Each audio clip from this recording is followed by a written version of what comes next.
mbokk yi ànd ak ñun ci télévision Futur Média ñi ngi leen di nuyu ñi ngi am mbégte dellu si ak yéen ci seen émission Faram Facce ni ñu koy defee àllarba bu jot ci waxtu bi ñu dikk ak yéen ci émission boo xam ne li ko tax a jóg mooy waxtaanee actualité réew mi ci wàllu politique am ku ko wax nag di nga wax wàllu koomam di nga wax wàllu tàggat yaramam di nga wax wàllu social am loolu mooy li nga xam ne moo tax a jóg émission bi di Faram Facce ak télévision Futur Média tey nag ñu di ci recevoir Guy Marius Sagna Guy moom mooy secrétaire administratif bu FRAPP moom la ñuy recevoir tey mbokk yi seen émission Faram Facce ak télévision Futur Média Guy ñi ngi lay nuyu. ak ngañ maa ngi lay fay maa ngi lay nuyu di nuyu mboolem soppe Faram Facce. jërëjëf Guy bëggoon naa aussi ñu xam seen taxawaay parce que aussi c'est important askan bi xëy na ñi ngi leen di gis mais ñu ban qualité lañ leen mën a tappal par exemple ay activistes ngeen ay lanceurs d'alerte ngeen ay politique ngeen lan moo ci am. ñun waa FRAPP ay étiquette yitteeluñu torop foog naa ne ñi ñuy xool nuñ ñu woowee xëy na baax na mais bu ñu sukkandikuwee ci statut FRAPP te mbootaay constitution am wala alxuraanam mooy statut FRAPP ci statut am dañoo ne mouvement citoyen social de masse anti-impérialiste panafricain. Donc ñun mouvement citoyen lañu. ñaareel bi moo di ne boo xoolee suñu tur FRAPP mu ngi tekki front pour une révolution anti-impérialiste populaire et panafricaine. baatu révolution bi mën na la jox nga woowee ñu révolutionnaire yoo xam ne li leen tax a jóg mooy tënki Afrique mooy jatang bi ñu jatangee Afrique ak Sénégal ñu tinki ko ndaxte dañoo jàpp ne ñun bokk na ci suñuy jafe-jafe yu tar yi ñu war a saafara bu fekkee bëgg nañ génn ci ndóol bu fekkee bëgg nañ génn ci sous-développement mooy buumu jaam bi nga xam ne moo amoon jamono colonisation moo fi am ba léegi di ko jaarale ci base militaire étrangère yi nekk Afrique di ko jaarale ci làkku français bi ñuy jëfandikoo suñuy école ak suñuy administration ñu bind suñu constitution ne suñu làkk administrative wala officiel mooy nasaraan jaarale ko ci koppar franc CFA bi nga xam ne dañoo jàpp ne itam bokk na ci jumtuwaayu nooteel jaarale ko ci itam politiku FMI ak Banque mondiale yi nga xam ne ñetti weer wala juróom-benn weer yu nekk ñu ñëw dajeeg suñu ay kilifa ne leen lii ngeen war a def lii ngeen war a def te loolu yëpp di jur ay musiba yu rëy a rëy donc révolutionnaire yoo xam ne anti-impérialiste mooy ñi nga xam ne tink jatang bi waaye xeetu révolutionnaire yoo xam ne itam li leen tax a jóg mooy Afrique nekk benn fekk amuñu gouvernement fédéral Mali dina néew doole Sénégal dina néew doole Gambie Mauritanie ak ñoom seen dañ néew doole dañoo soxla gouvernement fédéral nekk benn am suñu indépendance waaye tamit nekk réew wala continent boo xam ne askan wi la ñuy jiital et non benn classe politique. ci li nga wax li ma ci mën a jàpp mooy révolutionnaire réew yi pour mën a dog bu mu njaam gi dox ci diggante Afrique ak France. Afrique ak yeneen ak. d'accord France je comprends bien comprendre na France nekk ci parce que du ñoom rek. d'accord comprendre na alors li ma bëgg a xam mooy combat boobu gisuma ngeen élargir ko lu bëri ci Afrique gisuma ngeen élargir ko lu bëri lu tax loolu. alors ñaar laa ci tontu bi ci njëkk moo di ne am nañ ay mbokk yi nekk Guinée yi taxawal FRAPP Guinée amoon nañ sax ay mbokk yi nekk Niger yi taxawal FRAPP Niger. mais ana ñu ñooñu. mais ñooñu ñu ngi seen réew di def li ñuy def duñu ay sénégalais ay guinéens lañu ay nigériens lañu benn ñaareel bi mooy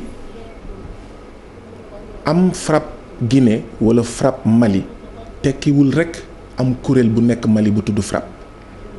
ni mu amee ay conscience lay nekk quoi pour yow. maanaam tey wala démb amoon na Mali manifestation bu rëy boo xam ne ñi ko organiser dañ doon wax France dégage ne ginnaaw bu IBK génnee dégagé nañ IBK fu mu nekk ni dañoo war a génnee beneen nooteel bi muy France mais ñooñu soxlawul ñuy tuddee seen bopp FRAPP pour ñun ñooñu FRAPP la ñu. ok xaw ma ndax dégg nga wax ci léegi nag solo bi nga xam ne sa laaj bi am na ko mooy suñuy baay suñuy ndey wala suñuy maam. taxawaay bi ñu amoon seen jamono taxawaay boobu moo ñu war tey xam nga mooy lan jamono yooyu da nga doon am PAI Sénégal. PAI GC. Cap Vert ak Guinée. nga am RDA mu am ay section ci réew mu nekk parce que dañoo jàppoon ne foog ñu am benn mbootaay boo xam ne day am section ci réew yëpp ngir ñu fexe ba Afrique nekk benn. dañoo jàpp ne tey loolu moo ñu war bu fekkee bëgg nañ gaaw Afrique nekk benn ba pare moom boppam. alors ci loolu est-ce que ay droit rek ngeen ci am amu leen ci ay devoir aussi est-ce que amu leen ci ay devoir maanaam ci comportement ci xeex ak ci éveil davantage ci conscience est-ce que amu leen ci ay devoir aussi ni ngeen ci amee seen ay droit. Pape Ngagne jamono ji ñu toll doo mës a dox ci mbedd bi nga taseeg man te doo ma gis ak sama masque. benn loolu devoir la doo ma mës a gis itam ñun waa FRAPP ñu organiser ay meeting suñu biir siège ba pare du ñu sol masque comme ni ko Abdoulaye Diouf Sarr defee doo ma mës a gis ci mbedd bi may saw ci mur yi doo ma mës a gis ci mbedd bi may tur mbalit doo ma mës a gis itam ñun waa FRAPP ñuy défendre ñi di tur mbalit ci mbedd bi fekk ne pël mbalit ma nga fa ak ñoom seen. Hôpital régional bi ma doon liggéey sama devoir moo ma indi ma wax Eva Marie Coll Seck ministre de la santé ne ko ñaari directeurs yi fii jiite hôpital régional bu Sédhiou ñu ngi luubal alalu hôpital bi fekk ne Sédhiou mooy ñaareel wala ñetteel wala ñeenteel région bu gën a ndóol ci Sénégal. donc suñuy devoir ñu ngi koy def ba mot sëkk ba mu ñuy indil sax ay jafe-jafe donc suñuy devoir dañ koy def ba mot sëkk doo ñu gis par exemple ñu brûler feu rouge. doo ma gis man may jéggi tali bi te du ma jaar ci passage clouté et cetera et cetera doo ma gis ma ñu fekk rang d'accord ñëw jalgati ko. ok mais dinaa lay gis parfois ñu ne la telle manifestation autorisée wuñu ko nga xeex pour def sa marche wala nga def sa meeting dinaa lay gis aussi parfois wax naa la ko fii ngay jàppante ak ay hommes de loi est-ce que loolu itam ci sa ay devoir la bokk. xam nga suñu constitution Sénégal. bokk na ci li ñu dugal ci biiram lu ñuy naan la résistance à l'oppression maanaam boo jàppee ne ñu ngi lay noot wala ñu ngi lay teg loo xam ne ki la koy teg moom tegu ko boppam jaadu na yoon la suñu constitution yoonal na nit ku lay teg loo xam ne tegu ko boppam nga fipp maanaam ci misaal tey président Macky Sall mu ngi wër ci réew mi di def ay rassemblement di tere liggéeykat yoo xam ne amal nañ leen ay payoor wala dàq nañ leen ci anam bu ñaaw di tere ñi nga xam ne dañoo yëkkati seen suuf vraiment mu ngi leen di tere maa ngi ñëw mu ngi leen di tere ñu def ay rassemblement président Macky Sall buy defee ay rassemblement ba pare ne jaarale ko ci Aly Ngouille Ndiaye les rassemblements sont interdits askanu Sénégal bu boobaa man y compris FRAPP y compris am na sañ-sañ suñu constitution yoonal ne déedéet yow président Macky Sall mënoo ñu teg ñun loo xam ne doo ko teg sa bopp. mu comme lan. mooy li ma wax c'est-à-dire que ministre Aly Ngouille Ndiaye moo ne les rassemblements sont interdits ndax mbas mi. non mais à Dakar jamono à Dakar exclusivement. non mais pas à l'intérieur. non pas à l'intérieur. non nu mu tudd Pape Ngagne. waaw. déglu naa bu baax a baax. ministre Aly Ngouille Ndiaye non xaaral rek soo ko déggoon doo wax li nga wax. non déglu ma. Aly nu mu tudd Pape Ngagne ministre Aly Ngouille Ndiaye lu mu wax mooy surtout à Dakar tekkiwul rek à Dakar dafa ne les rassemblements sont interdits particulièrement à Dakar mais xam nga lan moo koy firndeel démb suñuy mbokk ñu ngi nekk ci benn commune bu ñuy woowee Chérif Lo ci département Tivaouane la bokk mu am fa coowal suuf. monsieur le maire di def lu ko neex ci Chérif Lo mais ñu ngi nekkoon ñeent wala juróom gendarme yi ñëw ne leen les rassemblements sont interdits loolu Chérif Lo la biir Tivaouane d'accord donc xam nga loolu teggi li nga wax di dëggal li ma wax man donc munoo Diouf Sarr ministre de la santé Diouf Sarr meetingam boobu mu doon def ci biir salle mu fees dell ñi ci ëpp soluñu masque. fan la woon fan. non dama ne fan la woon. non dama ni. fii Dakar la du dëgg. mais bul ma ne Ali. non man xam nga arrêté ministériel laa la wax liñ ci wax. waaw waxuma waxu nguur ministériel la wax. non dëgg li ma non attends. à Dakar. li raatal bu baax a baax dafa ne particulièrement à Dakar. alors yow nga dégg nga gis comportement dans la République de la santé ci ñu fi loolu yaakaar nga sa cër la aussi. est-ce que yow Papa Ngagne yaakaar nga ne sa cër la nga naturé samay propos nga may sos fan nga dégg foofu ngay commencé donc du sa cër de. lan nga leen wax. li ma wax askanu Sénégal mooy yéen waa ñaa gis ñi nga xam ne défendre seen suuf moo tax ñeenti nit ci yéen nekk ñetti weer ci biir kaso yéen waa Kër Moussa yéen waa Kër Samba li tontu bi dafay gudd. non je vous en prie. ñi nga xam ne non ce propos yi nga ma wax. non maa ngi ñëw mais je vous en prie jàmbaar loolu dinañ ci wax après. xam nga lu ma bëgg. da ngeen am jafe-jafe suuf ngeen bëgg a manifester ñu tere leen ko président Macky Sall ak ñi mu àndal yoonal nañ rassemblement ndaxte ñoom ñu ngi def ay rassemblement léegi nag képp ki nga xam ne victime président Macky Sall nga jamono ji ñu ngi leen di invité ngeen mobiliser wu def ay manifestation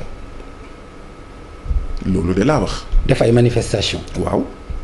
c'est-à-dire loolu mooy loolu lan nga bëgg wax ci def ay manifestation mooy fipp quoi. maanaam tey jii nii ku bëgg a marche. nga marche. sans autorisation. ah déedéet waxuma loolu man moom jafe na raar na nga gis ñun fu ñuy manifester te déposé wuñu jafe na même ci biir mbas mi bi ñuy tere depuis même ci biir couvre-feu bi déposé nañ ay lettres d'information.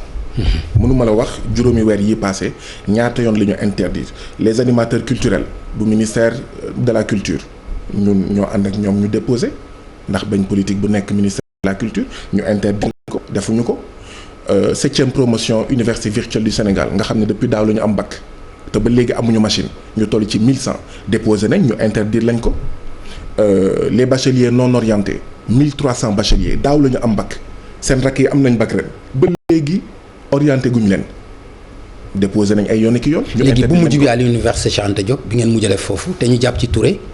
waaw loo ci wax. boobu dafa amoon autorisation. mais est-ce que da ngaa dégg ne manifestation dafa amoon. non lan moo fa amoon bañ jàpp ko. dafa génn buntu université GMI jàpp ko dóor ko toroxal ko gaañ ko téye ko. non gii dama bëgg a xam lan moo ci am. c'est-à-dire amul manifestation amul sitting nga ni ma dafa génn université ñu jàpp ko gaañ ko. man mi personnellement dem naa ko seeti commissariat bu Point E toog naa ak commissaire d'ailleurs may rafetlu taxawaayam bu baax a baax recevoir na wax ay kàddu yu rafet daf ma ne li tax ñoom ñu jàpp biir commissariat suñu mbokk suñu xarit Pape Abdoulaye Touré di ko massawu coono di ñaawlu luñ ko teg mooy outrage ak rébellion waxuñu manifestation non interdite waxuñu manifestation non autorisée dañoo ne outrage ak rébellion donc manifestation amu fa donc loolu moo amoon foofu noonu. mais léegi fu manifestation amul outrage naka la fu mën a amee. mais loolu moo war a jaaxal ñëpp Pape Ngagne réew mi dafa. mais amul woon manifestation boo xam ne dañ ko doon def pour les bacheliers non orientés. Pape Ngagne mënoo nekk plus royaliste que le commissariat de police du Point E. man dama toog commissaire bi toog mu ne ma li tax ñu jàpp Pape Abdoulaye Touré mooy outrage à agent ak rébellion waxuma participation à une manifestation interdite wala non autorisée. d'accord mais xam nga ni yooyu yëpp ay délit la. waaw suñu constitution wala suñu àtte yi am ci réew mi day tere effectivement outrage ak rébellion. ak rébellion waaw. xam nga d'habitude loolu gis nañ ko ci seen ay comportement yéen waa FRAPP notamment yow. gis nañu ko et puis loolu du looy nëbb. yow da nga jàpp ni rek ñoom bu ñu jalgate yow aussi da nga war a jalgati. mais Pape Ngagne dama bëgg a xam lan mooy sa objectif. yow sa premier objectif moo nekkoon manifestation alors que arrêté ministériel dafa tere d'accord rassemblement bon yaa ngi jéem a ut fan la ñu manifester nga ne ma démb am na li ngeen doon def daanaka sax du ñun ñoo ko doon def étudiants yi. mais moom membre la ci FRAPP quand même. xaaral maa ngi ñëw non du membre ci FRAPP mu ngi bokk ci benn mbootaay bu ñuy wax Sénégal notre priorité nekk co-coordonnateur non lank jamono ji démb mu ngi àndoon ak ay étudiants ak ay élèves yoo xam ne ñu ngi bokk ci front des étudiants. donc du woon FRAPP du woon sax non lank d'accord donc ñoom ñoo doon doxantu. ci biir doxantu bi. mais doxantu mooy lan Guy Marius Sagna. Sénégalais yi ngay waxal aussi. xam nga Pape Ngagne. jëwriñ sénégalais li ñuy wax. ñoo doon doxantu. waaye xam nga yow. waaw munoo gën a mun policiers yi seen liggéey. nee naa la commissaire man moo ma wax ñaar. même yow commissaire moo la wax. mais yow yaa ma wax yow yaa ma wax ñoo doon doxantu mooy lan. mais man noonu laa ko mën jàppee parce que li ma xam ak li ma dégg mooy Pape Abdoulaye Touré dafa ànd ak ñetti nit. ñuy jéggi tali bi d'accord nekk en face de passage clouté bi ay policiers yi ñëw ne leen na ngeen tasaaroo ñett yi dem d'accord Pape Abdoulaye Touré di bëgg a dem. ci biir yow loolu nga dégg yanu na maanaam li nga dégg noonu. non man mënuguma àtte parce que man. mais attends àtte loowu ma la mais ci li nga dégg laa la wax est-ce que logique na.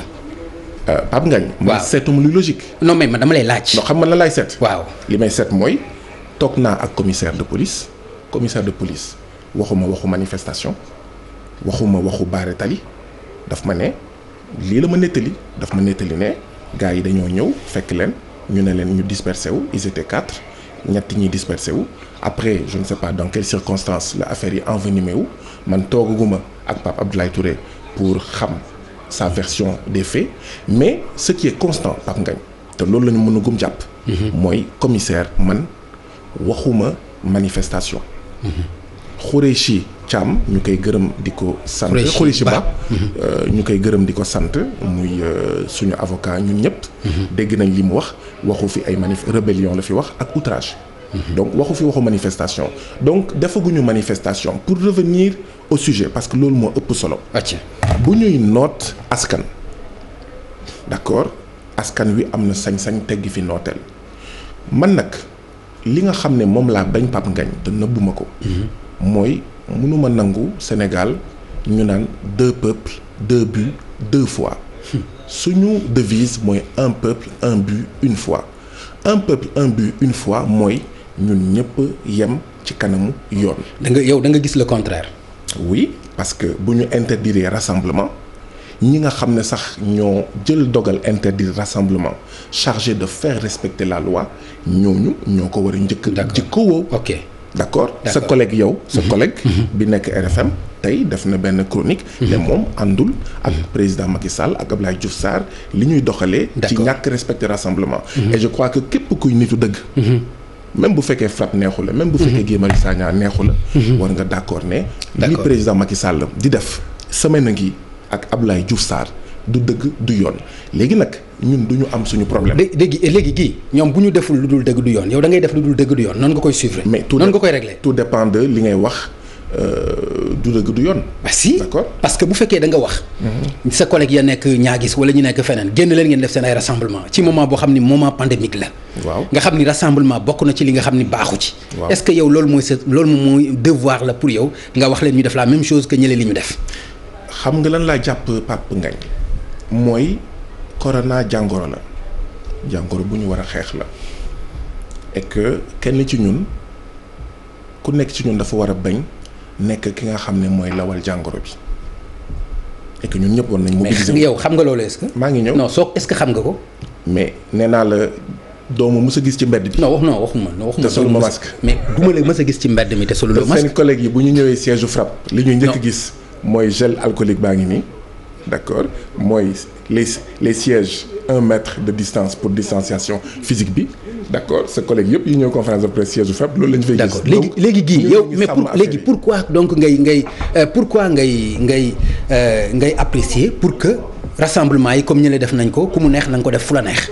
xam nga boo ma mayulee ma continuer du ma mën a expliquer dama ne jàngoro bi am na ñun ñëpp ko war a xeex foog naa ne ñun waa FRAPP bokk nañ ci ñi nga xam ne ñu ngi koy xeex damay fàttali ne maye nañ ay masques sax ay masques barrières ci plusieurs commissariats de police xam nga loolu ku gëmul jàngoro bi ak ku dul xeex jàngoro bi doo ko def maye nañ ko commissariat Grand Yoff maye nañ ko commissariat Thiaroye te incha allah d'accord dinañ ko continuer mais jamono ji nga xam ne mu ngi am coronavirus bu ñu war a xeex dama jàpp ne am na ay corona yu gën a métti coronavirus. nañ wax ci coronavirus bi.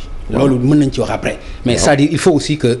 dama la laaj doo comprendre. waaw boo ma dégluwul doo comprendre lien bi. non mais attends parce que yaa ma posé question sama tontu mën na la bañ a neex mais foog nga déglu sama tontu dama jàpp ne coronavirus mën nga ko am c'est pas forcé nga dee ñu ngi jaalee mbokk yi nga xam ne ñoom ñoo deelee seeni mbokk 303 décès mais au même moment Pape Ngagne corona suuf am na amul commune ci Sénégal boo xam ne déggoo fa aakimoo suufu béykat y compris en plein hivernage léegi ndax dañoo war a toog d'accord te béykat bi nga xam ne day am suufam am jiwam day torox bu ñàkkee suufam rey nga ko nga ne béykat boobu kat fekk corona mu ngi fi dafa war a toog di seetaan ñuy aakimoo suufam nga ne ñun ñi nga xam ne suñu doom daaw la ñu am bac fekk corona mu ngi fi orienté wuñu suñuy doom dañoo war a toog ne pat te ñoom seen dara manqué wul loolu xel mënu ko nangu. léegi lan lañu war a def mais dañoo war a. dañoo war a d'accord. teg fële mesure barrière yi. ah non. si mosoo ma dégg ma wax. non mais attends rassemblement. mosoo ma dégg ma wax. lan nga bëgg a non attends. c'est-à-dire non. xoolal teg fële mesure barrière yi loolu nga bëgg a wax. non du tout xam nga lu tax du tout parce que Pape Ngagne dëkk yi nga xam ne ñoo ñu ëpp mortalité président Macky Sall mi nga xam ne bon France bokk na ci ay modèle am mais France am na ay manifestations dañoo limiter nombre yi dañuy naan on autorise les manifestations de 5000 personnes ou de nangam 1000 personnes ñun ñi nga xam ne suñu limu dee yi bëri na waaye nag mënoo ko méngale ak France ak États-Unis donc mënoo ma wax lan moo tax ñun ba léegi manifestation mënul am naa la wax nag lan mooy wax ji mooy suñu président de la République dafa làqatu ci corona bi ngir appliquer li nga xam ne ay gëntam la woon depuis 2012 museler citoyens sénégalais yi te loolu nag du fi jàll tey du fi jàll ëllëg mënul nekk la preuve c'est que bi mu tëjee jàkk yeeg lieu de culte yi mais gars yi génn nañ xam nga Pape Ngagne le président Macky Sall a même intérêt à ce que ñun ñu génn pacifiquement dans le respect des gestes barrières ñu manifester. parce que ñun mais pas ci ni nga ko bëgg a defee. parce que ñun bu ñu non pas ci ni nga ko bëgg a defee ak fi nga ko teg. parce que non gii pas ci ni nga ko bëgg a defee yow. par exemple ni nga ko bëgg a defee. naka laa ko bëgg a defee non ni nga ko bëgg a defee mooy gis naa président de la République mu génn. waaw ci tournée agricole am. alors def na loo xam ne jàpp nga ni xëy na tegu ko ci yoon nga ni yéen ñeneen ñëpp génn leen képp ku am lu la naqari génnal nga ñaxtu ko. Pape Ngagne man mënuma nangu sama biir kër. d'accord man ma ñëw dajale waa kër gi ne leen jamono métti na lu ñu mënoon mënatuñ ko léegi sombi la ñuy ndekkee añee ko reeree ko sama waa kër nangul ma ko suba teel ñu yeewu di gis ay yaxu ginaar. léegi nga ne waa kër gi nañu continuer di serrer la ceinture. mais war nga ci am au moins loo ci apprécier président de la République dem ci àll bi xool béykat yi. gis nga jamono bi ñu toll ñu ngi wax récession li ñuy wax ci croissance bi yaa ngi koy dégg lu jëm ci croissance bi ñu ngi yaakaar peut-être agriculture bi mën ko tirer jàppaloo ni xalaat la mu dem xool béykat yi xool mbéy mi fan la toll xool itam lan la leen gën a mën a dooleel lan la leen war a mën a gën a jàppale pour que au moins ñu bañ a dem ci loo xam ni mën na nërmeel carrément suñu croissance jàppaloo ni loolu aussi lu ñu war a mën a apprécier la pour yow. ndax jàpp nga ne président ak gouvernement boo xam ne dañoo tëlee ci inondation tëlee ci mbas mi ñuy dawal ay juróom fukki oto ay téeméeri oto cortège boo xam ne ay téeméeri oto bi ci gën a rëy sa morom mu ne la bii la jàpp nga ne loolu yoon la ci dëkk boo xam ne amuñu koppar bu doy ndaxte loolu la ñu gis ñun dañoo jàpp ne non. c'est-à-dire ñàkk koppar bu doy mooy limu oto yooyu loolu mën nga ci def benn kii mais xanaa lu ñu ñàkk war a mën a du ñu mën a ñàkk ay oto yu ñu mën a def essence mën a dem jóge fii Dakar dem Fatick wala Kaolack. man d'accorduma man mun naa respecter ce point de vue mais jàpp naa ne c'est indécent président de la République di boot ay gaynde bu ndaw jamono ji nga xam ne suñu askan mu ngi sonn ci mbënd mi mu ngi sonn ci seen suuf yi ñu fokkati ci arriéré de salaire. c'est-à-dire nag il faut pas être nihiliste c'est-à-dire lii aussi yaakaar naa du war nga ko mën a xoolaat parce que président de la République bu demee fu mel ni Fatala gaynde mais war nga yow gaynde sax war nga ko mën a téye gaynde au moins même bu dul dara mala la loolu lan nga ci war a mën a ñaawlu nga naan boot gaynde bu ndaw c'est-à-dire loolu aussi du rafetul aussi nga nihiliste lépp nga ni baaxul est-ce que yaakaar nga aussi loolu lu c'est-à-dire discours bu baax la est-ce que jàppaloo ni nit ki mën nga ko critiquer dëgg la bu fekkee deful lu baax mais bu defee lu baax aussi mais nga ni lii au moins baax na. Pape Ngagne man mosuma nihiliste muy ci président Macky Sall muy ci président yi ko jiitu xam nga gouvernement kenn mënul wax ne ci diiru juróomi at yokkul li mu robinet yi yokkul li mu école yi yokkul li mu jàngalekat yi loolu amul loolu du wax ji man dama bokk ci ñi gëm ne président Macky Sall am na lu muy def waaye dama ne lu mu def lan mooy réalité bi mooy comme ñu ngi ci mbas mi hôpital Sénégal mu ngi ëmb 542 000 habitants te norme OMS 150 000 habitants la. lan moo tax loolu demee noonu mais parce que dañuy cëral seen bopp lu leen neex. waaw HCCT conseil économique social et environnemental fonds politique mii mu ma li président Macky Sall di def dama ne lan moo tax ñu def plan xawma décennal de lutte contre les inondations phase 1 phase 2 phase xawma ñaata mais parce que dañoo ne xaalis sàngam li ñuy jagleel phase bu njëkk bi xëy na xaalis doyul parce que xaalis bu doyoon dinañ def lu gën a bëri ci diir bu gën a gàtt. ñu ne li ci des dañ koy def fii ak juróomi at. ci misaal. ak xaalis boobu mais jamono jooju Pape Ngagne PCA SNHLM mu ngi jëndal boppam oto bu 45 millions DG SNHLM mu ngi cëral boppam oto bu 50 millions PCA SNHLM chaque 5 ans mu changé oto Pape Ngagne loolu ci HLM la SNHLM boo ko multiplier ci nombre d'agences ci nombre de directions ci nombre de ministères ci nombre de collectivités locales daf lay won lan moo tax ñun amuñu sage-femme yu doy infirmier yu doy lan moo tax Sénégal ñu toll ci un infirmier pour 8000 habitants alors que norme OMS c'est un infirmier pour 300 habitants lan moo tax Sénégal ñu toll ci un magistrat pour 30 000 habitants alors que norme yi c'est un magistrat pour 10 000 habitants may profité ci occasion bi di wane sama soutien à Télico. ok ak magistrat yi. on a un magistrat pour 10 000 habitants kon ñii dañu déglu te seen mbokk nekk ci kaso yi bu mu leen jaaxal bu fekkee les juges d'instruction bëriwuñu benn ñaareel bi ku ci nekk yaa ngi am ay ñeenti téeméeri dossiers dans l'année nga fone dossier instruction enquête xoolaat wàcc sur le terrain expertise contre expertise 400 dossiers 300 dossiers ci benn juge d'instruction dans l'année loolu mooy indi 8 ans de prison balaa ñu lay àtte 6 ans nga tokk ci kaso yi balaa ñu koy àtte mais loolu ndax lan parce que dañoo jël système boo xam ne HCCT pour certains et la misère pour les autres conseil économique social et environnemental pour certains et la misère pour les autres fi may daanele Pape Ngagne mooy moo tax ay weer ngi ñu ngi naan président de la république li nga defoon 2012 te muy lu baax kon xam nga ni miimuma lan la defoon 2012 te muy lu baax septembre 2012 président Macky Sall dafa ne damay tas Sénat pour 8 milliards Sénat yi ma dugal ko ci xeexu mbënd mi mais tey yaa ngi am mbënd mi nit yaa ngi dee ndax mbënd mi nit yaa ngi dee ndax coronavirus nga am HCCT nga am Sénat plutôt nga am conseil économique social et environnemental nga am commission nationale du dialogue des territoires est-ce que xam nga kan moo jiite kuréel boobu commission nationale du dialogue des territoires. def na ci mais xam naa xamoo ko sax. non attends tellement kuréel boobu amul benn njëriñ. def na ci 10 milliards. na tas kuréel yooyu. mbënd mi inondation yi 10 milliards dégg nga ko 3 milliards yi au moins mu nekk cash boo xam ne dinañ ko jox ñi nga xam ñoo nekk ci ay jafe-jafe 7 milliards yi ñu def ko ci lu jëm ci matériel et autres jàppale ñëpp loolu dégg nga ko aussi. mais mooy li ma doon wax sànq rek. bu fekkonte ni xëy na loolu amul woon mën nga wax na tas lii wala na tas lële mais bu fekkente ni du cash am na mu génne ko automatiquement wax ko ci plan Orsec. mooy li ma doon wax rek man dina jafe nga gis ma benn yoon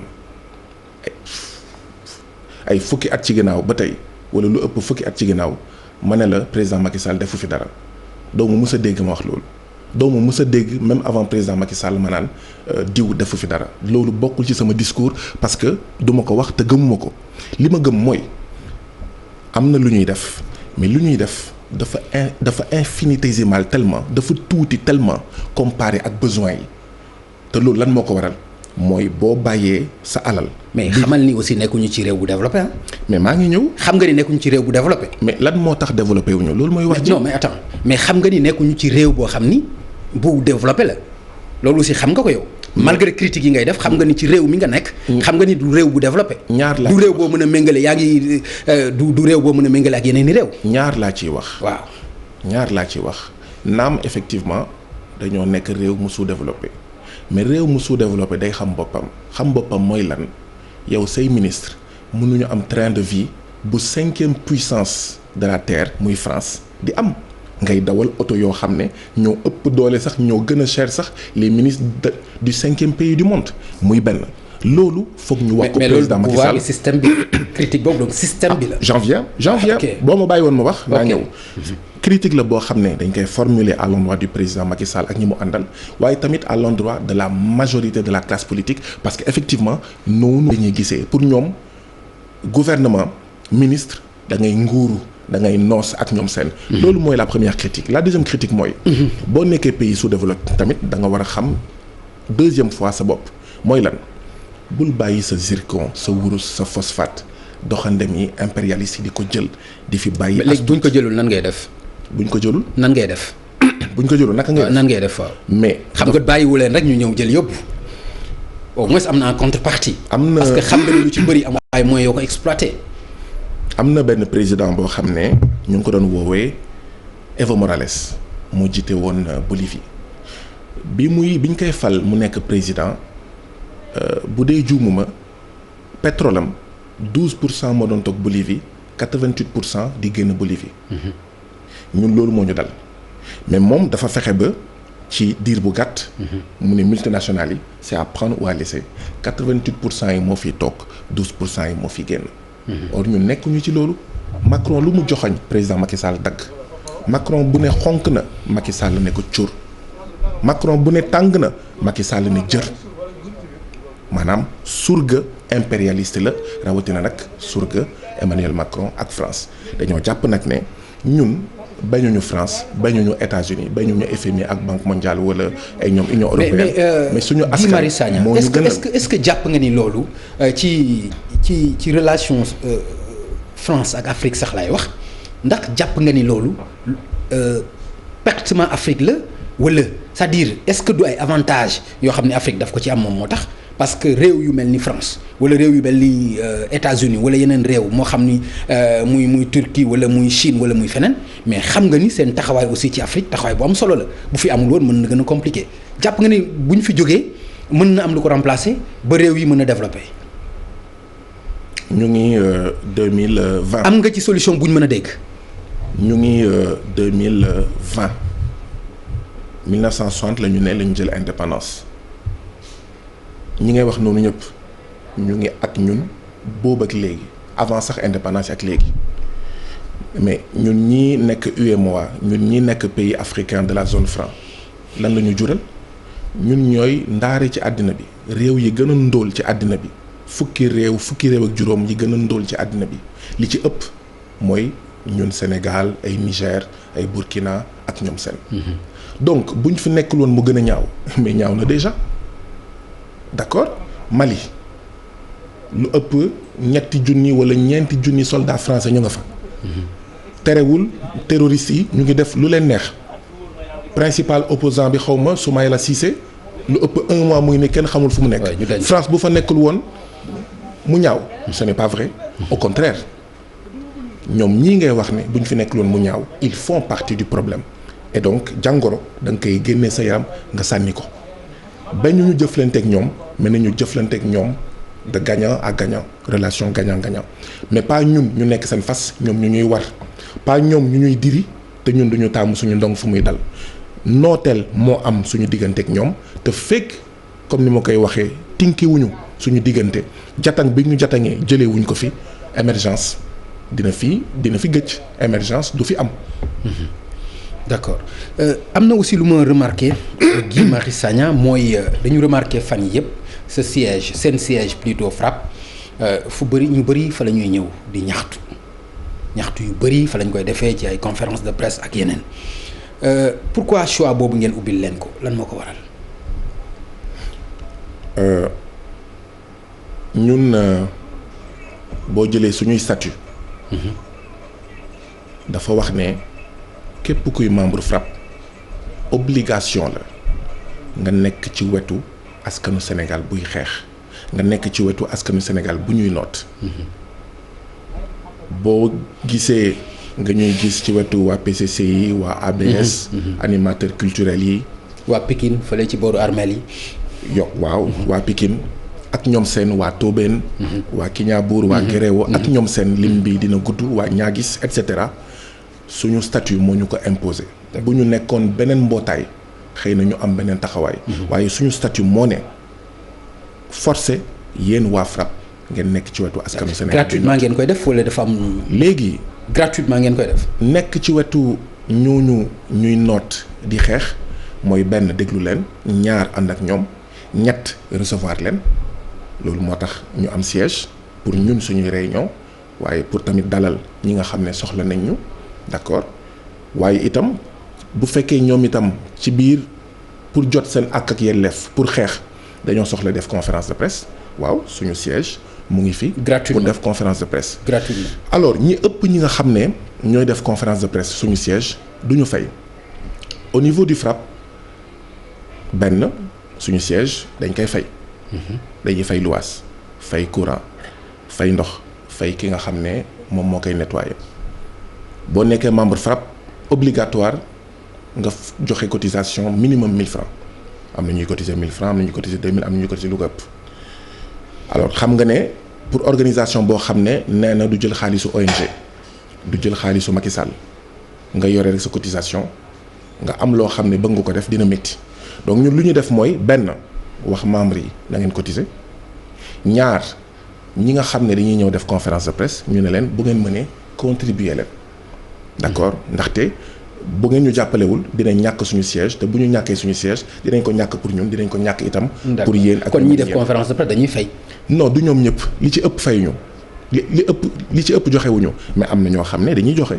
am na ñoo xam ne d'accord dañuy ñëw rek ne la am joxe nañ ñaari junni jël facture am facture waaw parce que am nañ trésorière boo xam ne moom la ñuy virer xaalis yi pour ñi nga xam ne dañuy joxe d'accord ñi nga xam ne dañuy joxe xam nañ suñu turu trésorière xam nañ numéro téléphone suñu trésorière waaw bu fekkee am nañ lu ñuy joxe ñu jox ko am na ay sénégalais yoo xam ne soxlawuñu sax ñëw suñu siège pour ne ñun kat seen liggéey jàpp nañ ne amal na solo citoyen sénégalais yi jël leen ñeenti junni yi wala fukki junni yi wala junni bi wala sax 1000 francs parce que gis ngeen am na benn campagne de levée de fonds bi nga xam ne depuis 1 mois mu ngi daw di nga gis ñuy joxe 1000 francs ñuy joxe 500 ñuy joxe 50 000 ñuy joxe 10 000. mais dañoo jàpp ne suñu siège këru askan wi la te li ñu gëm itam mooy. non bu doon këru askan wi kay dafay gratuit.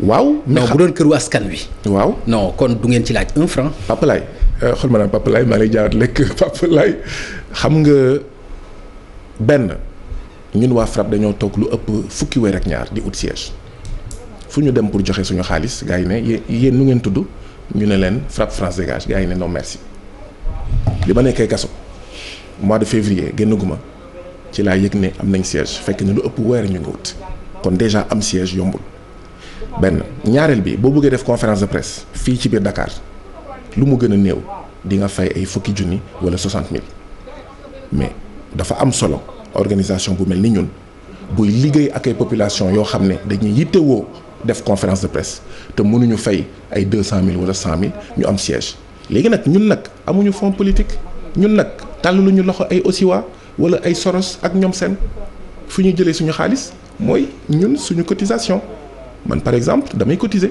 ñun ñëpp dañuy cotiser d'accord waaye tamit dañuy wax nit yi nga xam ne am nañ yaakaar ci ñun bëgg ñu jàppale leen dañ leen di expliquer ne leen kat siège bi dañ koy fay mois bu nekk. d'accord mës naa dégg aussi benn nit muy Ibrahima Sène dama koy tudd parce que c'est pas compliqué muy laaj notamment yow fan ngay jëlee sa train de vie par exemple li ngay dundee fan lay jógee sa train de vie fan. mais naa la tontu Pape Ngagne. tontuwaale ko moom aussi. non yow yaa ma ko laaj naa la tontu Pape Ngagne mais foog nga leeral ma benn affaire. lan mooy sama train de vie. parce que boo waxee da nga am train de vie bu doy waar. ba ñu soxla waxuma xam nga. waaw léegi man dama lay laaj par exemple tey. dama lay laaj lan mooy sama train de vie. non attends. dama lay laaj. non am nga train de vie. waaw ban mooy sama train de vie. même bu fekkee da nga jël car rapide. waaw ngay dem di ñëw. waaw même yaa ngi lekk sombi sa biir kër. waaw am nga train de vie. waaw c'est-à-dire bu ñu la ko laajee tontul ci li nga mën a tontu. non mais boo bëggee ni lan mooy sama train de vie loolu c'est autre chose. xam nga kooku noonu ngay tudd. waaw muy Ibrahima Sène.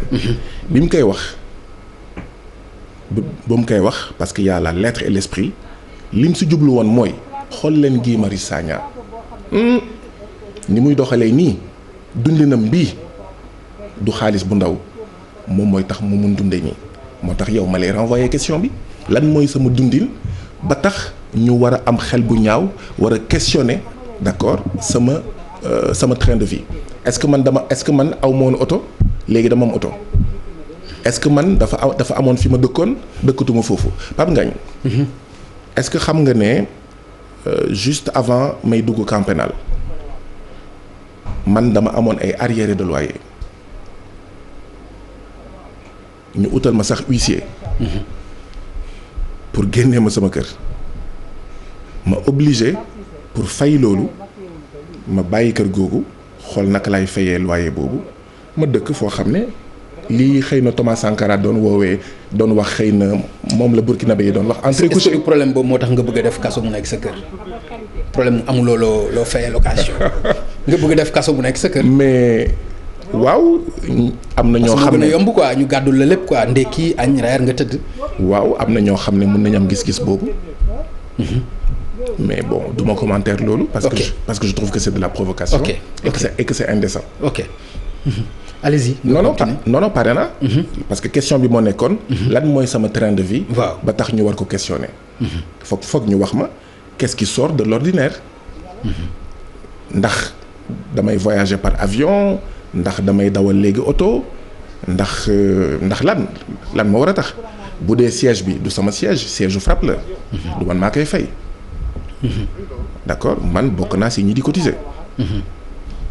bu dee déplacement yi mais frappe dafa am trésorier. donc dañuy dajale suñu xaalis ñu fay suñu déplacement bu ñu ko amee. d'accord donc lan mooy sama train de vie bu war a tax ñu ma koy questionner man bëgg naa xam. d'accord mais pour être Ibrahima Sène boobu nga doon tudd pour man na commencer d'abord par xool benn ci ñaar fukki réew ak ñett yi gën a ndóol ci àddina bi naka la ñu mënee nangu président de la république am 8 milliards yoo xam ne du ci rendre compte kenn lu mu ciy def mooy yéen militant APR bu Matam am leen passe 30 millions militant APR bu Thiès am passe 10 millions pour man c'est ça la question le débat mooy naka la ñu mënee am réew moo xam ne dañoo am ay inondations ba pare ñuy permettre SNHLM DG bi di am oto buy coûter 50 millions PCA bi chaque 5 ans mu mun jënd oto buy jar 45 millions et c'est comme ça ci direction yëpp wala ci agence yëpp. pour man c'est ça le débat bi mooy man je le pousse plus loin man damaa jàpp tey jii sax waruñu am salaire dañ leen war a jox indemnité de cession. débat bi mooy pour man réew mu mel ni Sénégal warul am HCCT warul am conseil économique social et environnemental bu dee train de vie wax dëgg yàlla ñuy wax sama train de vie bi jara seet mooy train de vie de l'État mooy train de vie suñuy ministre mooy train de vie ñi nga xam ne ñoom ñooy jiite suñu ay société te ñuy surga askanu Sénégal te di dundee ci anam boo xam ne. non mais peut-être aussi bu ñu koy wax dañuy njort ni peut-être dafa am ay lobby yu nekk derrière frappe wala ay lobby yu nekk derrière leneen te loolu aussi c'est important mënuñu rek gis par exemple Guy Marius Sagna di génn wala ñi mu bokkal front di génn te mënuñu aussi questionner wu xool est-ce que ñi amul ñu nekk seen ginnaaw pour di leen pistonner di leen jox xaalis pour di leen jàppale pour leneen loo xam ne sax mën na bañ a nekk njëriñu réew mi. ñaar laa ci wax benn bi ñun dañuy encourager citoyens sénégalais yi dañ leen di encourager ñuy seet di seetantal nous les encourageons à la vigilance y compris vis-à-vis de nous benn ñaareel bi mooy état du Sénégal. ak moyens yi mu am yëpp. mais parce que wax nga léegi ne parfois nit mën na yëkkati benn 20 000 ni maa ko participer. waaw noonu nit mën na yëkkatee 20 000 noonu la mën a yëkkatee 10 millions aussi noonu la nit mën a yëkkatee leneen. moo tax ma ne. te xam nga loolu bu fekkente ni mi ngi jógee ci ay yenn yoo xam ni peut-être leerul mais loolu dafay nekk leneen aussi. ñaar laa ciy wax benn bi mooy que État du Sénégal ak son système de renseignement. qui est un des plus performants en Afrique pour ne pas dire ci àddina bi wax dëgg yàlla ñun bu fekkee dañuy laal xaalis bu lewul wala bu jógee ci fu lëndëm je crois que État du Sénégal am na suffisamment de moyens pour xam ko. yow nag boo bokkee ci majorité présidentielle. nga bëgg a yàq deru waa FRAPP. pour man loolu yëfu ñàkk fayda la. parce que yow yaa moom police yow yaa la police. yow yaa ko yore. gendarmerie yaa ko yore les renseignements généraux yow yaa ko yore donc c'est facile de prouver que Guy Marius Sagna wala les autres membres du FRAPP wala tout le FRAPP ñu ngi ci ay activités occultes illicites ak ñoom seen ñaareel bi ma yokkaat ci li ma doon wax sànq wax dëgg yàlla. mais aussi même bu fekkoon c'était la vérité mais aussi ay critiques la yoo xam ni war ngeen ko mën a jël objectivement ni ngeen di critiquer ñeneen noonu lañ leen war a mën critiquer aussi.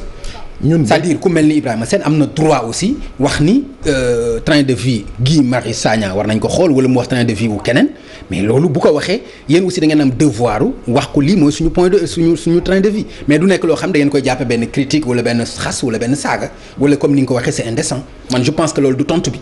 xam nga li ma ciy tontu moo di ne. parce que yow aussi mënuloo xëy longueur de journée sa xalaat yëpp da nga koy wax ci état bi nga xam ni moom personnellement daanaka allié la ci. mais moom aussi am na sañ-sañu aussi am xalaat ak gis-gis ci sa comportement ak sa doxalin.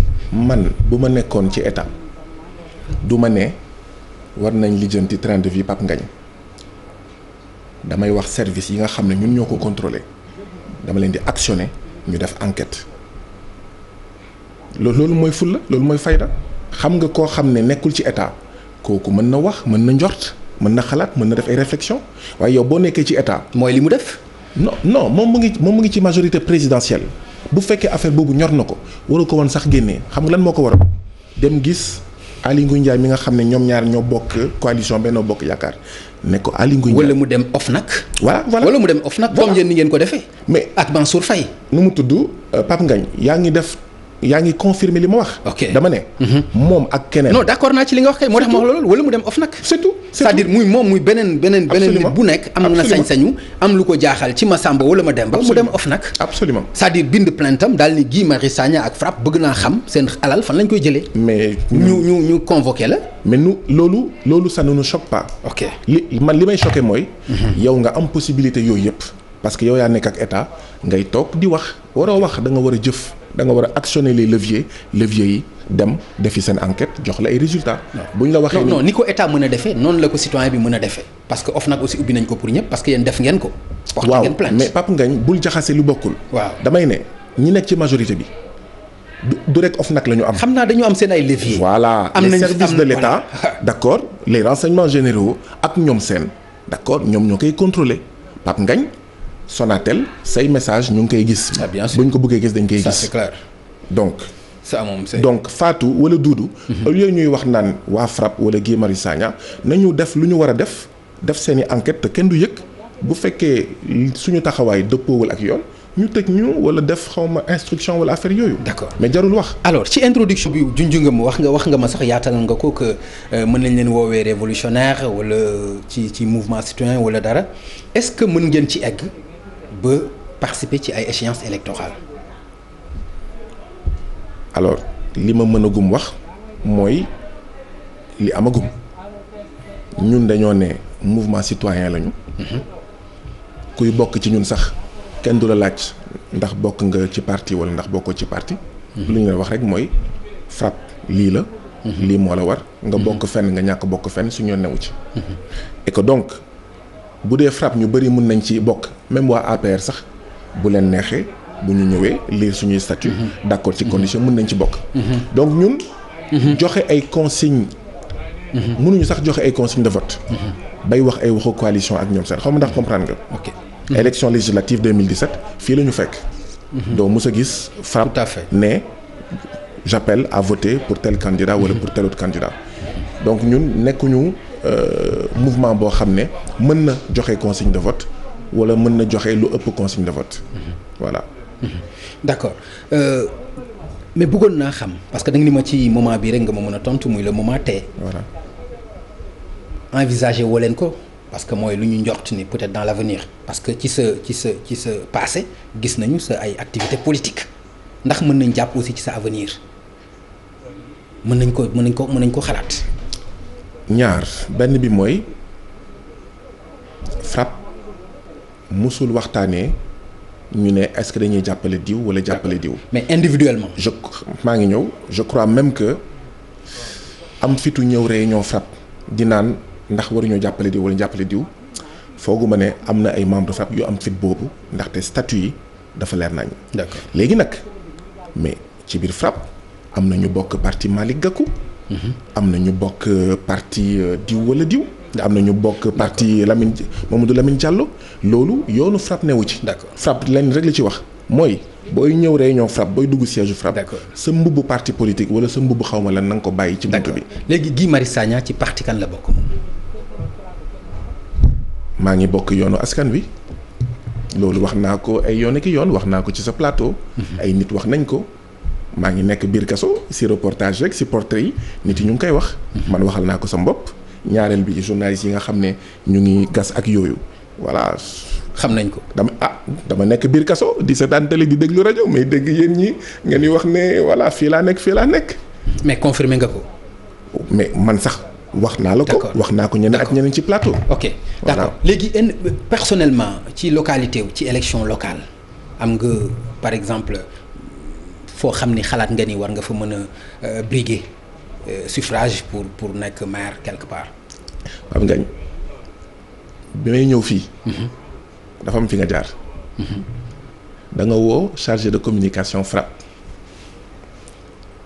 et donc man FRAPP moom ma fi indi man activité boo xam ne bokkul ak activité FRAPP indiwuma fi benn ñaareel bi dama jàpp ne. léegi Guy indiwu la fi. xam nga lu ma bëgg. waaw Guy Marius Sagna lay waxal. ah non attends. loolu da nga ko waroon wax chargé de communication FRAPP non attends. da nga waroon wax chargé de communication FRAPP léegi Guy. pourquoi nga bëgg a daw question bi. non bëgguma ko daw. si daw ko moo tax nga bëgg a indi li nga indi yëpp. parce que mënoon na ñàkk. mais bu la neexee. pourquoi nga bëgg a daw question bi lan. mais lenn moom am na. waaw sañoo miim ci kanamu téléspectateurs yi que chargé de communication FRAPP nga woo. et comme chargé de communication FRAPP nga woo par respect pour FRAPP par respect ci activité FRAPP par respect ci collectif yi nga xam ne FRAPP ñoom lay liggéeyal man li ma fi mun a wax mooy tout ce qui concerne FRAPP tout ce qui concerne collectif yi nga xam ne dañoo nangu seen suuf liggéeykat yi nga xam ne dañ leen amal payoor wala ñu dàq leen ci anam yoo xam ne jaarul yoon étudiants yi nga xam ne ba tey jii ni joxuñu leen seen machine wala bachelier yi nga xam ne d'accord depuis 1 an kenn orienté wu leen. xam nga li nga war a révolutionner. bokk na ci comportement yii nii. par exemple dans ci benn interview ñu poser la benn question nekkoo ci à l'aise nga bëgg a indi ay fooy laqatu xam nga empêché wu la dara pour yow nga ni ma bëgg naa ci lii wala lële loolu ci courage la bokk aussi ñu avancer. parce que loolu c'est important. xam nga lan mooy courage ak révolution Pape Ngagne mooy respecter mandat li ngay wax ni moom la ñëpp di def depuis 1960 maanaam profito ci benn statut def leneen dama ne fii FRAPP moo ma fi yebal. fii FRAPP moo ma jox ndigal ne ma demal te yow xam nga ne FRAPP bu d'accordul woon du ma ñëw fii yow leer na la say collègues yi lay seetaan leer na leen mais du ma jalgati mandat nii ngeen di def député ñu fal ko pour lii mu dem defi leneen ñu ne yoon la non mandat moom ma fi indi mandat FRAPP moom ma fi indi FRAPP moom moo d'accord pour ñëw fii bu d'accordul du ma fi teew donc par respect pour ñi ma délégué parce que loolu mooy ndaw da ngay respecter ñi la délégué. boo nekkee président da ngay respecter ñi la fal lan moo tax ñu fal la boo nekkee député da ngay respecter lu tax ñu fal la boo nekkee conseiller da ngay respecter lu tax ñu fal la boo nekkee membre association da ngay respecter say membre lan moo tax ñu yebal la.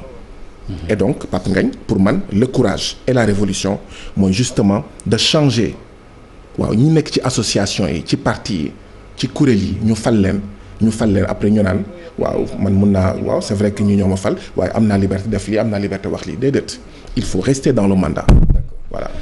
FRAPP gis nañu seen taxawaay ñu koy def fu bëri mais fu ci bëri fu ñu demee rek seen taxawaay mooy wax par exemple du ñu gis ngeen poser ay actes aussi ay actes maanaam dem ngeen Kër Massar au moins ci seen cotisation yi ngeen jënd benn moto pompe ngeen yóbbaale ko wala ngeen dem feneen.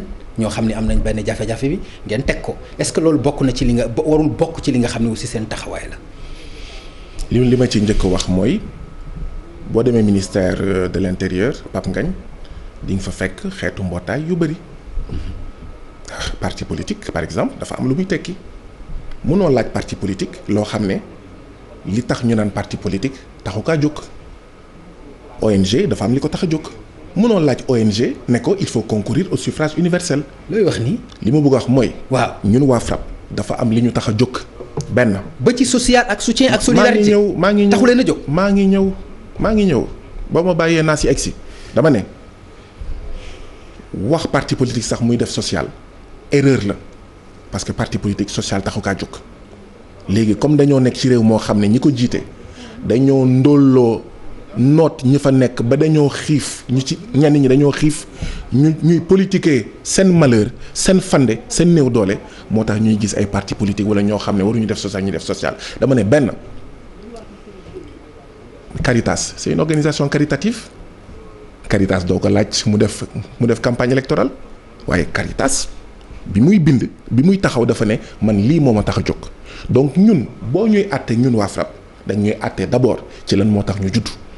or def ay œuvres caritatives du loolu moo tax ñu judd benn ñaareel bi waaw war nañ mën a def effectivement yooyu ñu ngi xool naka la ñuy taxawalee ci biir FRAPP benn commission sociale boo xam ne dina am doole. waxal loolu rek mu gën a yomb aussi. explication yi nga joxe yëpp. non xam nga lu tax ma koy wax. waaw dama koy wax parce que mais télé dafa am li ko tax a jóg mënoo laaj télé loo xam ne télé taxu koo jóg loolu mooy lu jiitu. c'est-à-dire que même ñun FRAPP bu ñu defee loolu xam lan lay tekki les défaillances sont tellement grandes ndóol dafa métti tellement kuréel yi waroon dox pour loolu dañoo def faillite boo xam ne ñun ñi nga xam ne loolu taxu ñaa jóg ñu ngi koy def loolu laa bëggoon njëkk feeñal ne bu ñu demee ba FRAPP di def yenn yi sax ça veut dire que les syndicats sont défaillants. Okay. Ça veut dire que les centrales syndicales sont défaillantes. Ça veut dire que ministère de la santé et de l'action sociale waxuma sax FRAPP au-delà de FRAPP bu ñu toogee Sénégal ministère de la santé et de l'action sociale ñu gis ay citoyens sénégalais di def yenn yi loolu mooy weddi gis bokk ci mooy même l'État est en faillite et effectivement quand l'État est en faillite waaw les citoyens doivent s'organiser ñun itam ñu ngi xool naka la ñuy fexee ba organiser wu pour def yenn yi. waaw d'accord mais xam nga ni ak lu mën a bu fekkente ni ay nit sa askan lañu ñu ngi ci jafe-jafe ñi nekk ci ndox. mais rafet na booy dem xanaa nga ne naa yóbbaale sax benn siwo ciment wala benn paquetu biscuit wala benn paquetu suukar loolu sax ci suñu culture suñu aada daf ci jaadu mais dem ak ay loxo neen ak wax ju bari est-ce que yaakaar nga loolu mën na indi solution. alors wax ju bari. loxoy neen njëkk. waaw loxoy neen ak wax ju bari mais moo tax de 2013 ba tey 2020 muy 7 ans. am na lu mot junni animateur polyvalent des cases des tout-petits yoo xam ne def nañ formation ñu ngi fayeeku payoor loolu wax ju bëri ak loxo neen moo ko indi wax ju bëri ak loxo neen moo indi suñu doom Aïssatou Cissé 8 ans wala 9 ans convoi mu Timbo mbëkk ko damm ko. muy toog di seetaan sa chanson bi moom. non du chanson sa discours bi moom ñëpp xam nañ ko si. non du chanson non loolu lii. non man pour man leneen nga may wax sax lu bees. waaw d'accord non pour man leneen nga may wax mais doo ma revenir ay Aïssatou Cissé ay yooyu. naa la wax leneen lu bees. voilà wax ma lu bees. moo 189 ex-contractuels de la Sénélec de 2017 à maintenant ñuy xeex. ñu organiser un concours bidon dans la Sénélec ñu exclure leen ñuy jël seen doom seen jarbaat 189 ex-contractuels. ñu ànd ak ñoom fekk ñu ànd ak Jamra mais y a un mois ou quelque temps de cela ñu woo leen ndaje ne leen ñii dañ leen di jox CDI ñii dañ leen di jox mais CDD loolu loxoy neen ak wax ju bëri moo ko jur. mën naa continuer liste bi. d'accord léegi dégg naa li nga expliquer bon lu ma jaaxal la parce que man pour man affaire bi warul nekk rek discours war na nekk aussi ay actes yoo xam ne di ngeen ko poser nit ñi mën ci teg loxo man loolu laa jàpp.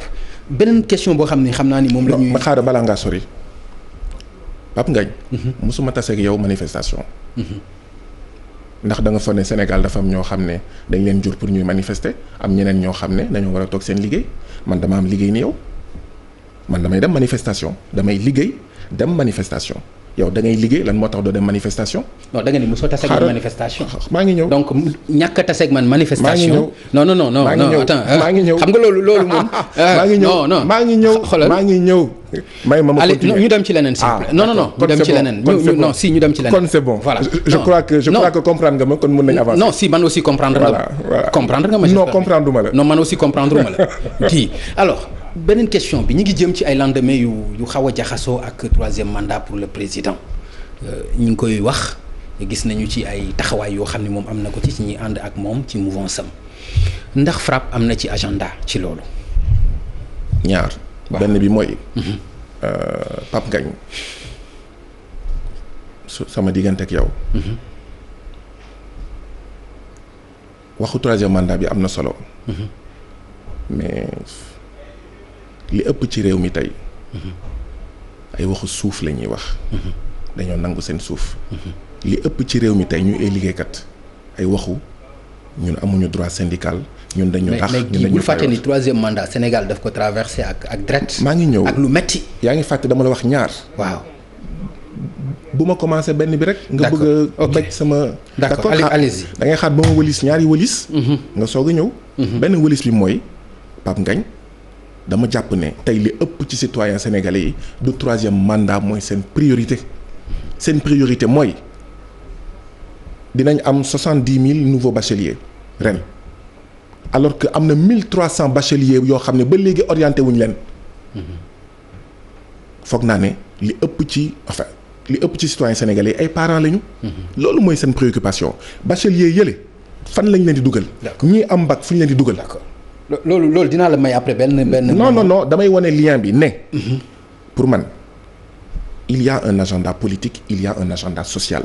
dama jàpp ne tey jii nii agenda social bi mettitu askan wi jafe-jafe askan wi moo ëpp solo faut pas que ñenn ci Sénégal bëgg ñu tànkal ak wax ak troisième mandat donte am na solo.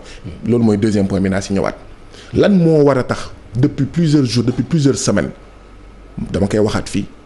la une des journaux ay troisième mandat la alors que citoyens yaa ngi bëgg a dee dans tous les domaines loolu ngeen foog ne c'est sérieux man dama gëm sax ne dama njort sax ne dafa am ñoo xam ne dañu bëgg a détourner des préoccupations des populations li askan wi di dund di ñu yóbbu ci débat boo xam ne wax dëgg yàlla du loolu moo ëpp solo et ñun citoyens yi dañ ko war a bañ faut pas que ñu yóbbu ñu ci xeexu troisième mandat alors que ñii amuñu ndox ñii amuñu suuf ñii amuñu orientation ñii amuñu lii ñii amuñu bourse ñii amuñu machine. d'accord ñaareel bi. waaw kay.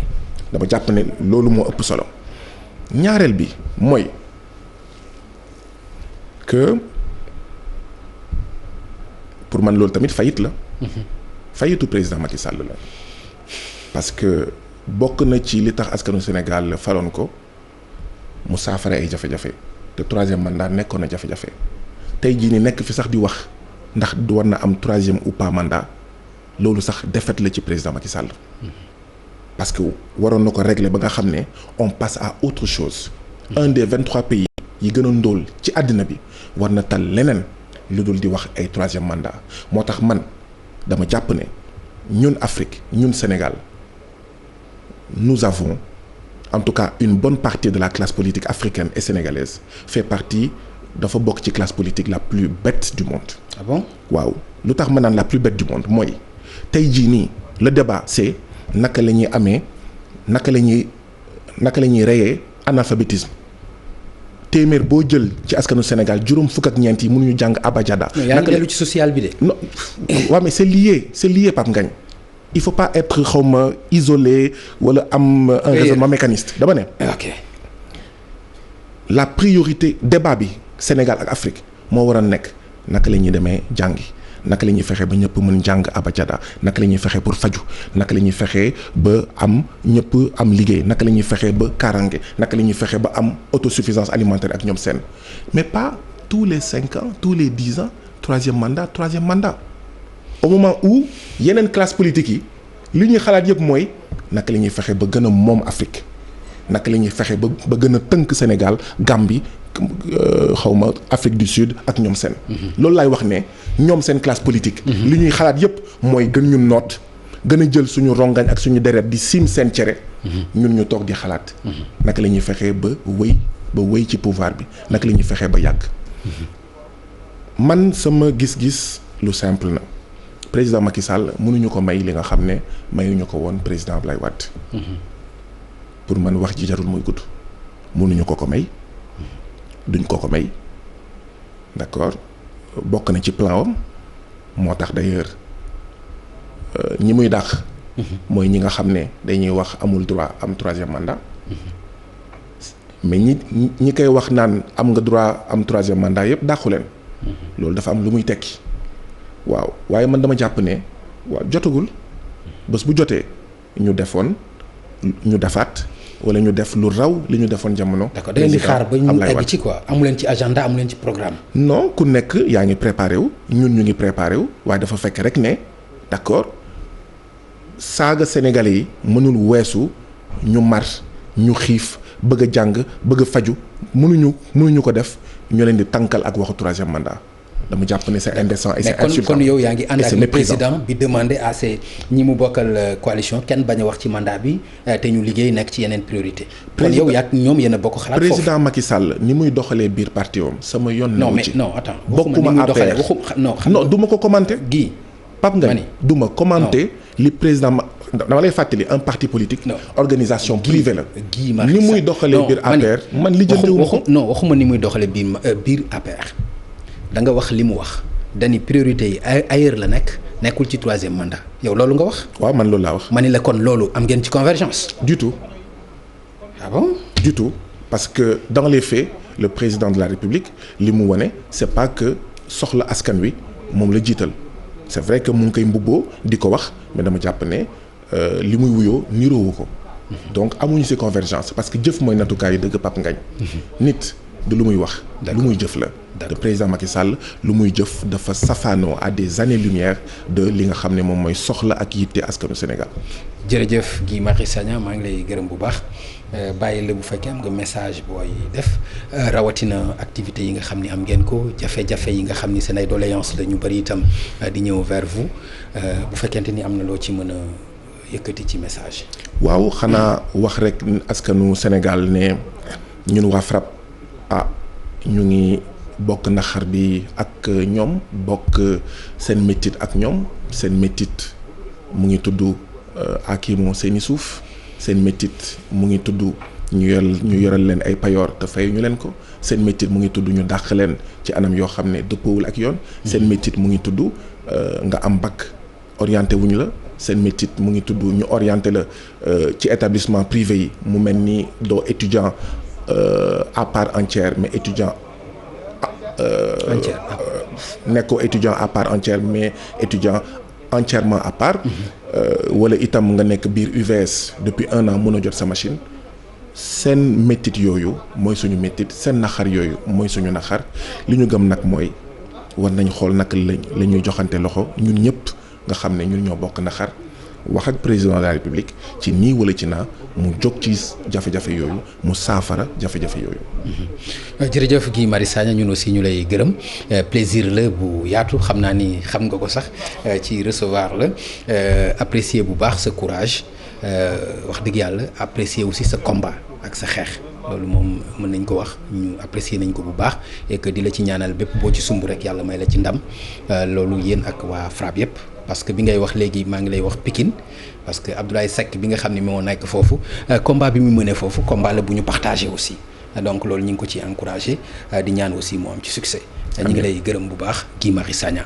mbokk yi mu nekkoon seen émission Faram Facce ak télévision Futur Média tey ñu doon recevoir Guy Marius Sagna mooy secrétaire administratif bu FRAPP ñu doon ko recevoir tey ci seen émission Faram Facce di leen jox rendez-vous incha allah beneen àllarba bu ci